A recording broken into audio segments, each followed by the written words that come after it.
Ladies and gentlemen, let me ask you something. Have you ever had a day where your mind feels like a monkey, jumping from one thought to another, worrying, stressing, overthinking? Well, and by the end of the day, you feel more tired in your mind than in your body.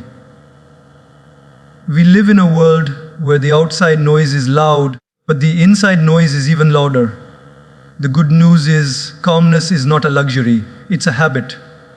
And today, I want to share with you some simple daily habits, not complicated ones, that can truly bring peace to your restless mind. Because, my friends, a calm mind is not just peaceful, it's powerful. My dear friends, let me ask you a simple question. What is the very first thing you do when you wake up in the morning? For most of us, the answer is not prayer, not gratitude, not silence, it's something else. We open our eyes and straight away we stretch out our hand and grab the phone. Correct? Our pause, smile, audience laughter, we don't even realize. But the very first thing many of us give our mind in the morning is not peace, but panic. You see a text, a missed call, an email, breaking news, someone's picture, someone's opinion, and before you even brush your teeth, the world has already invaded your mind. And then we wonder, why is my mind restless? Why is my heart anxious? Why am I already tired at 10 a.m.? It's because we've given away the steering wheel of our mind to the world before we even sat in the driver's seat.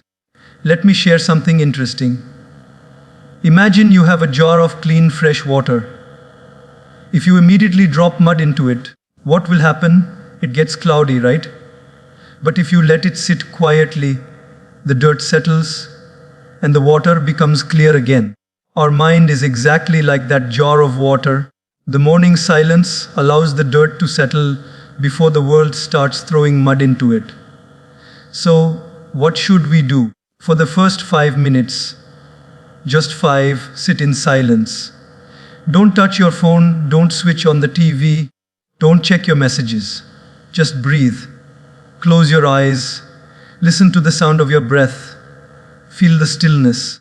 Let the morning greet you before the notifications attack you. And you know what's amazing? Science now confirms this. When you start your day with silence, your brain produces calmer brain waves, which reduce stress and increase focus throughout the day. But spiritual traditions have known this for centuries. Every culture, every wisdom teacher has emphasized the power of morning silence. It doesn't have to be complicated. You don't need a mountain, you don't need a cave, you don't even need incense sticks. You just need yourself, present, awake, and quiet. Because, my friends, remember this, the world will always shout. The world will always demand. But your mind has a choice. Either start the day as a servant of noise or as a master of peace. So tomorrow morning, when you wake up, instead of rushing to the world, try waiting with yourself in silence. I promise you, those 5 minutes can change the way you live the next 15 hours of your day. Friends, let me ask you, how many of you breathe? Of pause, smile, audience, laughter, of course all of you. Otherwise, you wouldn't be sitting here, you'd be lying in the hospital. But let me ask you again, how many of you are truly aware of your breathing? Not many, and that's the real problem. We breathe about 20,000 times a day. But here's the interesting part. We are rarely conscious of even a single breath. Imagine if your salary came 20,000 times a day, but you were not aware of it even once. How much money would you lose? In the same way, when we ignore our breathing, we lose the most precious wealth we have, our calmness. I'll tell you a little story. A man once asked a monk, "What is the secret of peace?" The monk smiled and said, "The secret is hidden in something you've been doing since birth." The man thought about food, about water, about sleep, but the monk said, no, it's your breath. When you control your breath, you control your mind. And you know what? Even modern science agrees. When you're stressed, your breathing becomes shallow and fast. When you're calm, your breathing is slow and deep. So it works both ways. If you calm your breath, you calm your mind. But here's the challenge. When life gets chaotic, we forget to breathe properly. Think about it. The moment you're angry, how's your breath? Heavy.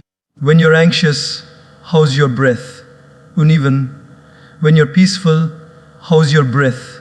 Smooth and slow. So what's the solution? Practice breath awareness every single day. Just 3 minutes is enough. Sit comfortably, close your eyes, and simply observe your breathing. Don't try to change it. Just notice the air going in and coming out. If thoughts come, let them pass. Your breath is like an anchor. It keeps you steady when the storms of the mind try to pull you away.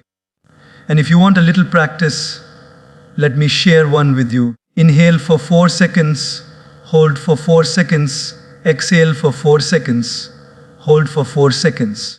It's called box breathing. Navy SEALs use it in combat to stay calm under fire.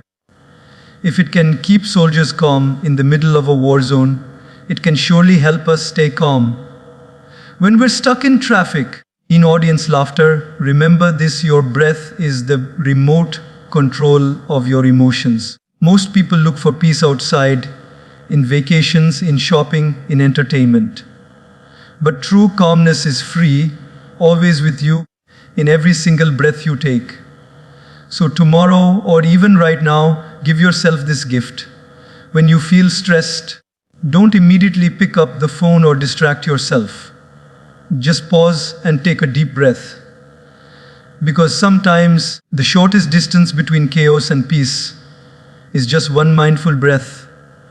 My friends, let me share something that has quietly stolen our peace of mind without us even realizing it. Our little glowing device, the smartphone.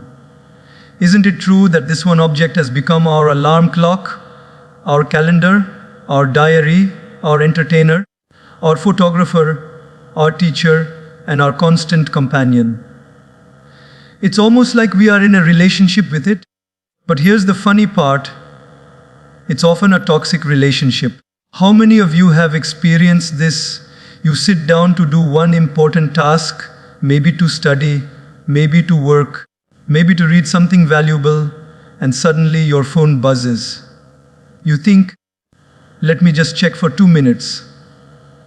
2 minutes become 20, 20 become 40, and before you know it, the task is forgotten.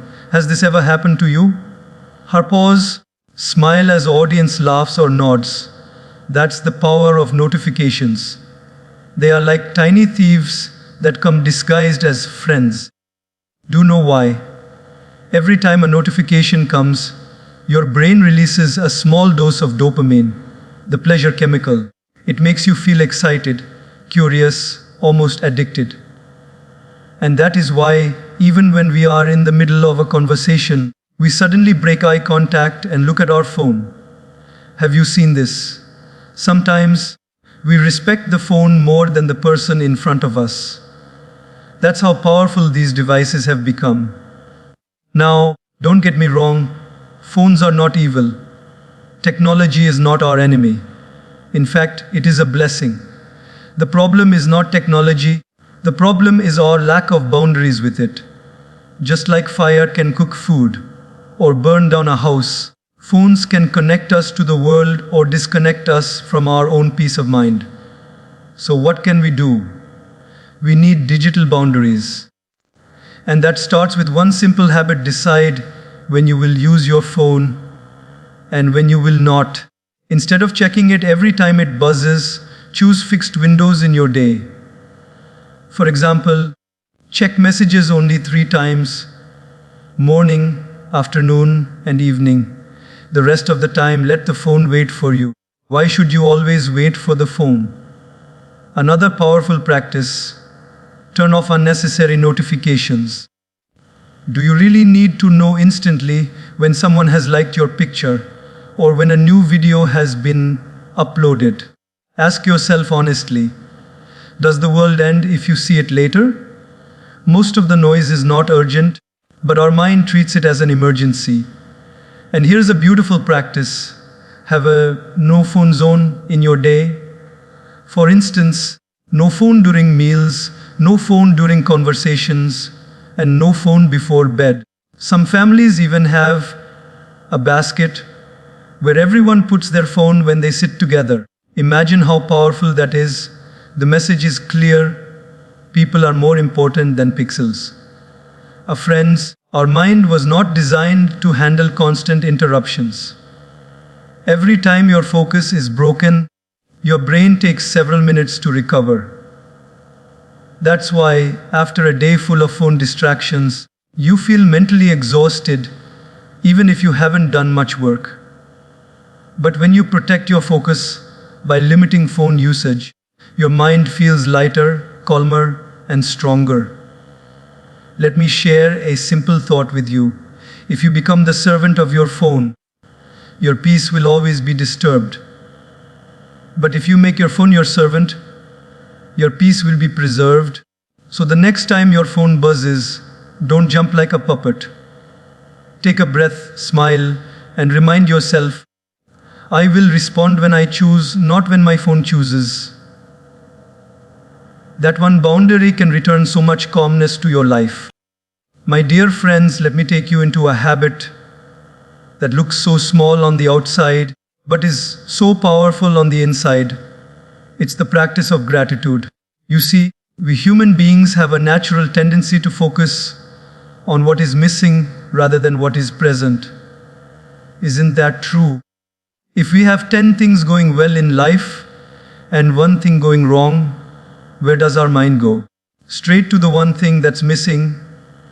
Someone can give us 99 compliments and one criticism, and where do we put our energy?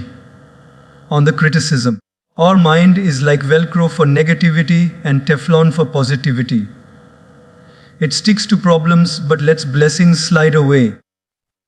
But here's the irony, the happiest people in the world are not the ones who have the most. They are the ones who appreciate the most. Gratitude doesn't change your possessions, it changes your perception. It's not about adding more to your life, but about seeing more in what you already have. I remember once meeting a man who had lost his eyesight. Do you know what he told me? He said, I may not see the beauty of the world, but I can hear the laughter of my grandchildren. I can feel the warmth of the sun. I can smell the fragrance of flowers, and for that I'm grateful. That moment struck me deeply. If someone without sight can still see blessings, what excuse do we have? Science also agrees. Research shows that when you practice gratitude daily, your brain actually rewires itself. Gratitude releases serotonin and dopamine, the feel-good chemicals that improve your mood, reduce anxiety, and even help you sleep better. Imagine that just by saying thank you sincerely every day, you're giving your brain a natural medicine.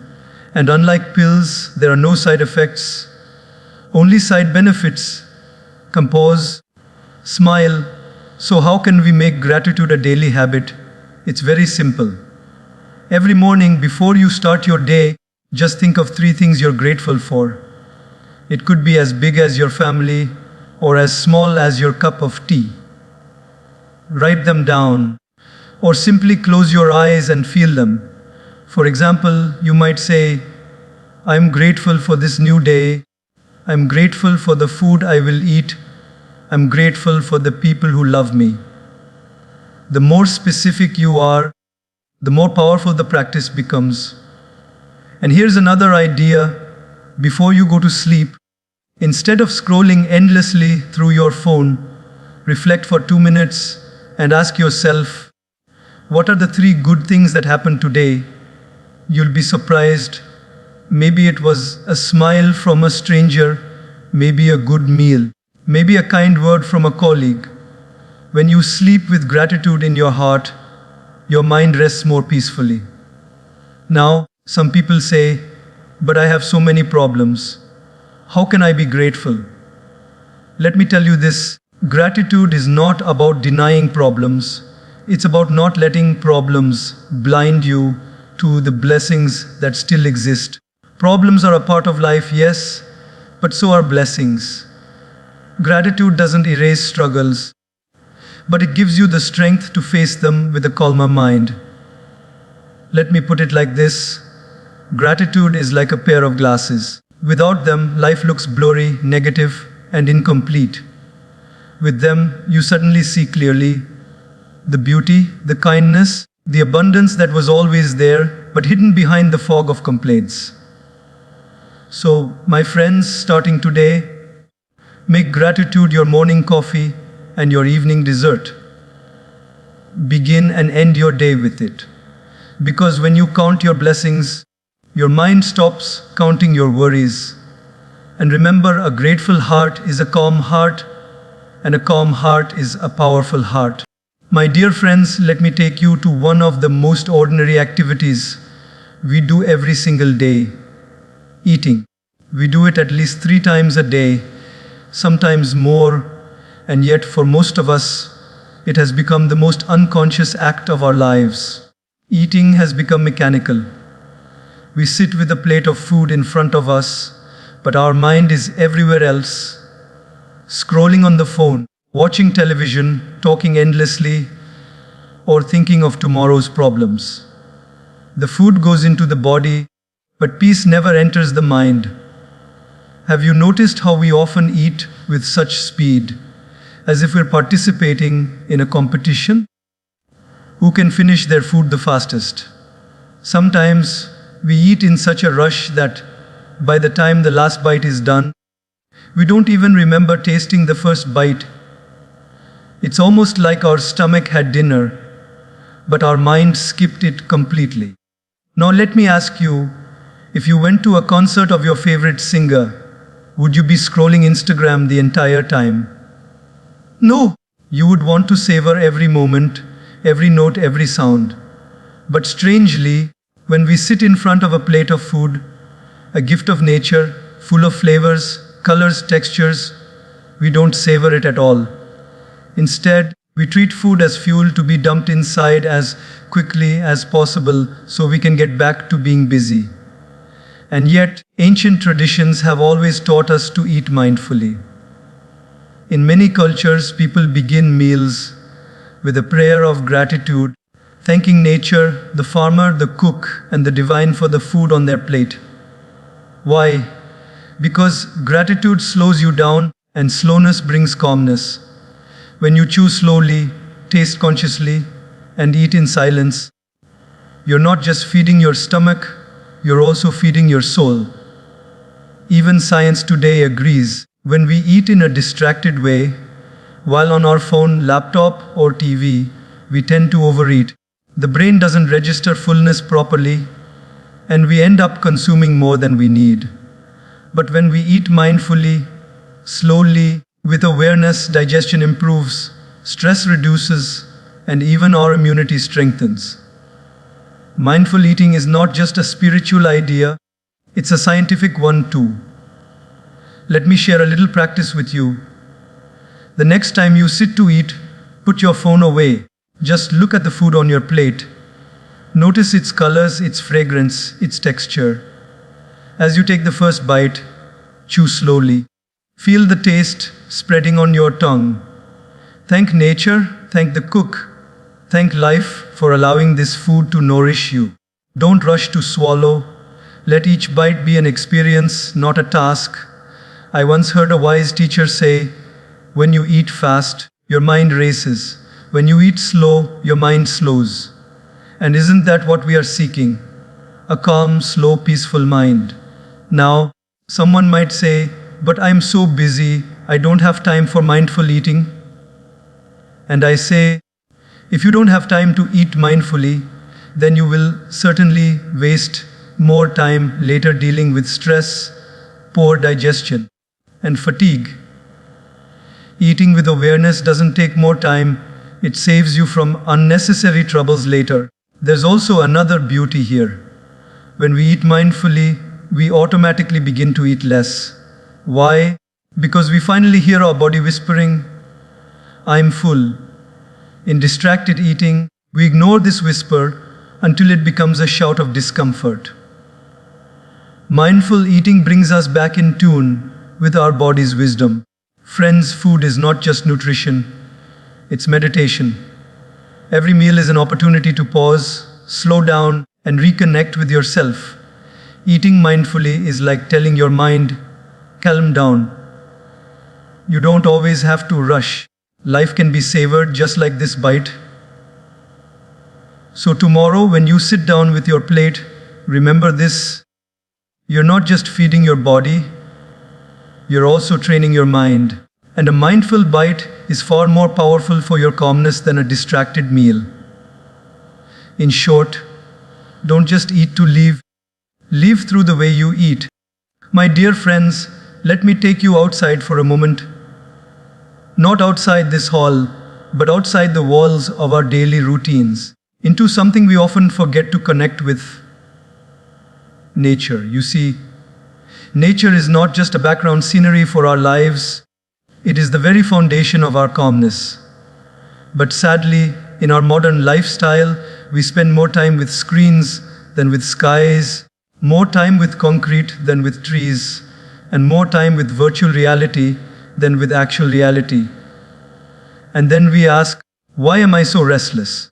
Why do I feel so disconnected? The answer is simple. We have drifted too far away from where we truly belong. Think about this. For thousands of years, human beings lived in close connection with the earth, the forests, the rivers, the mountains. Our ancestors woke up with the sunrise, worked in fresh air, ate food straight from the soil, and went to bed with the sunset. Life was simple, but the mind was peaceful. Today, our lives are filled with technology, comfort, and convenience, but our minds are more restless than ever. Isn't it interesting? We have everything to live, but we have forgotten how to feel alive. Let me share a small example. Have you ever gone to the beach and just sat quietly, listening to the sound of the waves? Something magical happens, doesn't it? You feel calmer, lighter, almost as if the ocean has taken away your worries. Or perhaps you've walked in a garden early in the morning, hearing birds sing, watching the sunlight filter through the trees, smelling the fragrance of flowers.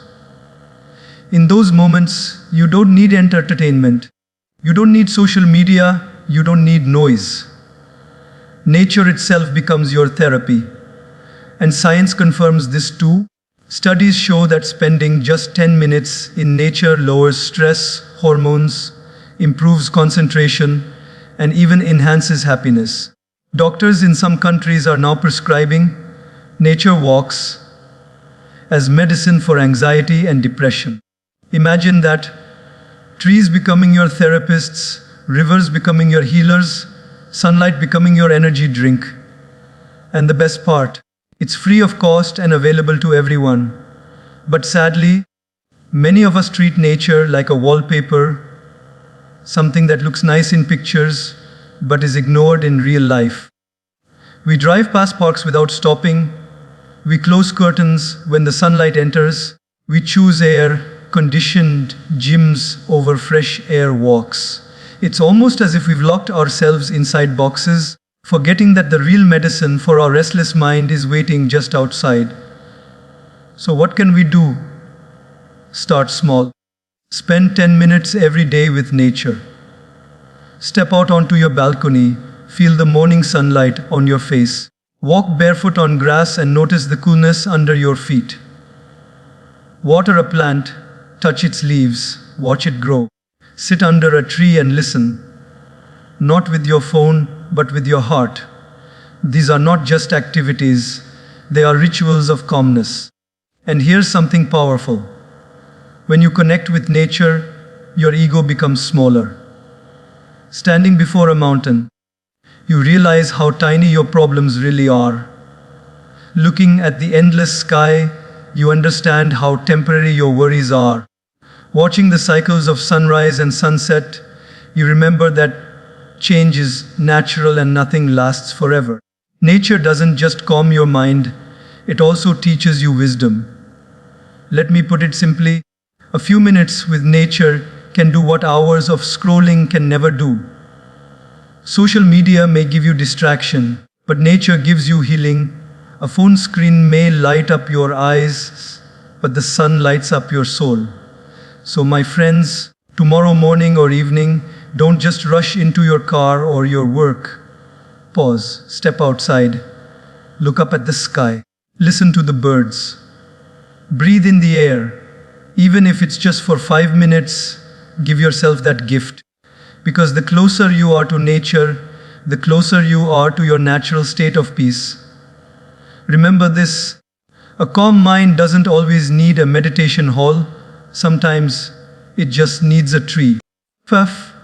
My dear friends, today we have walked together through simple daily habits, morning silence, mindful breathing, setting digital boundaries, practicing gratitude, eating consciously, connecting with nature, simplifying our day, and many more. These are not just ideas to hear, they are practices to live. You see, peace of mind is not a grand event waiting for us at the end of the year. It's a daily choice we make every morning, every evening, every breath. We keep searching for calmness in faraway places, in expensive retreats, in exotic vacations. But the truth is, calmness is not hidden in the Himalayas, it's hidden in your habits.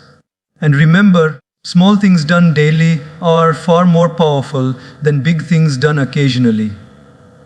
5 minutes of silence, one deep breath, one mindful meal, one act of gratitude. These little drops, when added together, can fill the ocean of peace in your life. So as you leave here today, don't just carry these words in your notebook. Carry them in your heart. Try one habit, just one, and let it grow. Because a calm mind is not just a peaceful mind, it is a powerful mind. And when your mind is calm, your decisions are clearer, your relationships are deeper, and your life becomes more meaningful. So I leave you with this thought. If you want to change your life, don't wait for tomorrow. Don't wait for the perfect time. Begin today. Begin now. Begin with a single simple habit to calm your mind. Thank you, and may your days ahead be filled with calmness, clarity, and joy.